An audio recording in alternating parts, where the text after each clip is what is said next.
Hi there, everybody. This is Felicity. How are you doing? In our last lesson, we have talked about the 6 basic tips for you to build your English thinking. And today we will get into some more specific tips like reading. And I don't know if you have noticed the fact that maybe in your school, maybe in your native speaking country, there are some people who don't have to listen to the teacher in the class, but in the end, after the whole semester, they can get all the answers correct. And they don't know why, you don't even know how they're doing that, but it just turns good.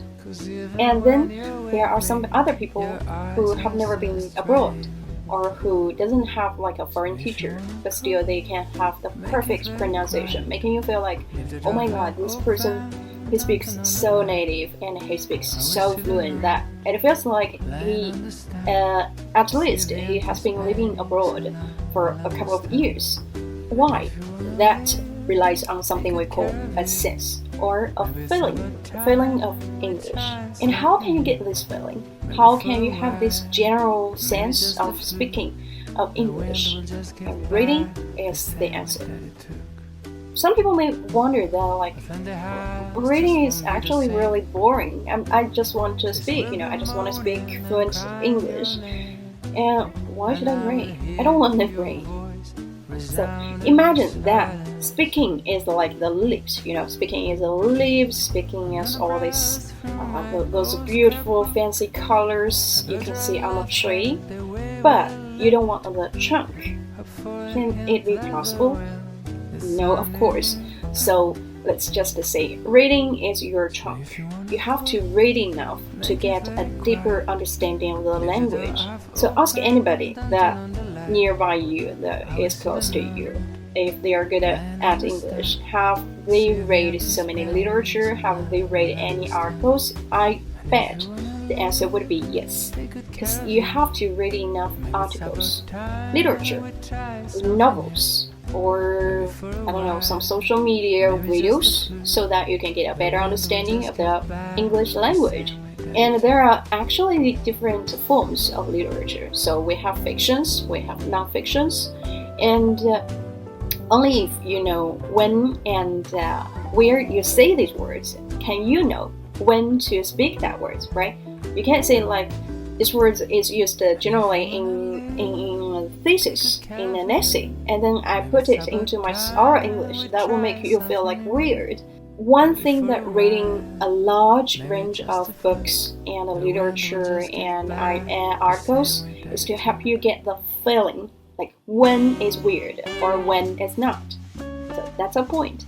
Maybe some people are wondering, if you say reading, then can I just recite some vocabularies? Can I just use some apps and just recite like 30,000 vocabulary words and then say, oh, I can speak English well now because I know your words, because I know enough words to express myself? No. Why? Because even though, there are some people who can read the study, they can read some academic books, and all these books, they are written in really profound knowledge. They have really a large vocabulary here, but when we are trying to speak, when they are trying to express themselves, they find there are some difficulties, there are some obstacles. Why? Because there is some barriers, between speaking and using language. The language that you're reading and the language that you're speaking, those are totally different. Knowing the word is not enough. You have to know when, where, how to use the word. And how do you get this part? You get it from the reading. Now that you have known the importance of reading, I'm going to show you how to read a sentence, how to understand better of an English sentence. Now, I have a sentence. We now know the brain pathway that causes animals to rapidly wiggle themselves dry, a phenomenon known as the wet dog shake. Trying to understand this sentence. We now know the brain pathway. I think these words you can get it, right? The brain pathway. What is a pathway? Pathway is like a road. So now we know how the brain works, right? The way that the brain works. That causes animals to rapidly. That leads to the animals like dogs and cats, that lead them to rapidly wiggle themselves dry. dry means that there's no water, right? No water on them, on their body. But what is wiggle? I don't know the word wiggle. We're just living here, but I'm just guessing. Wiggle themselves dry, make themselves dry. That kind of works. So I'm gonna just put it here. Guess it means make themselves dry. And then now let's read further. A phenomenon known as the wet dog shake. A phenomenon. A phenomenon is something called a fact or an event, like the rainbow after the rain. We call that a phenomenon. It can be observed. It is a fact, and so that is a phenomenon. And then the point is here, known as. What is known as? Known as is an explanatory language in English. I'm trying to explain the phenomenon.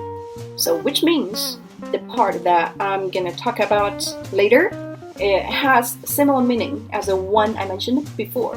So you can take known as a similar meaning. And what do we have? The wet dog shake. The wet dog shake. Dog, that when they get into the water and they come back onto the bank and they wet this whole thing, right, to keep themselves dry. Basically, they just move to and fro. This wiggle themselves dry. It's not only make themselves dry.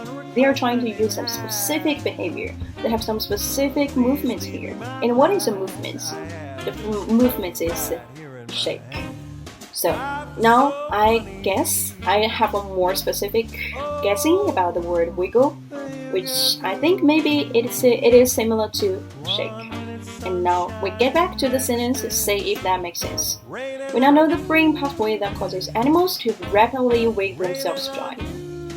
Meaning, we now get the whole information about how the brain works that causes the dogs to, shake themselves dry. And this is a phenomenon, this is a fact called the wet dog shake. So after I guess this whole sentence, I guess the word, now I just get back to the dictionary. And by dictionary, I mean only English dictionary. And I strongly recommend you to use only English dictionary. Do not try to use some Chinese English dictionary, because that is a way to stop you. When you're checking this only English dictionary, here I have a recommendation which is called the Merriam-Webster, so you can take a look. And this dictionary, it's simplified version compared to Oxford. I know a bunch of students in China, we have been used to Oxford dictionary because we have been listening to that since we are a primary school student or middle school student. But I would say Merriam-Webster is one which I think is better because it's simplified and you can get to whatever you want exactly and quickly. I type the word into this dictionary, wiggle, and on that dictionary you will find out, yes, I get my guessing correct. That is how you deepen your ability and expand your knowledge by, first of all, guessing a word and then checking it in the only English dictionary. If you just carry on practicing in this way, it will give you a great sense of satisfaction. You searched in the dictionary, you would find that, oh, I know this word. I get the perfect meaning just by myself. And you will want to follow and stay interested in this reading habit for a long time.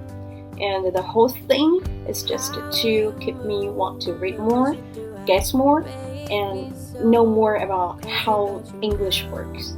Next lesson, I will show you how to figure out the word that you didn't know originally in the reading, more specifically. See you.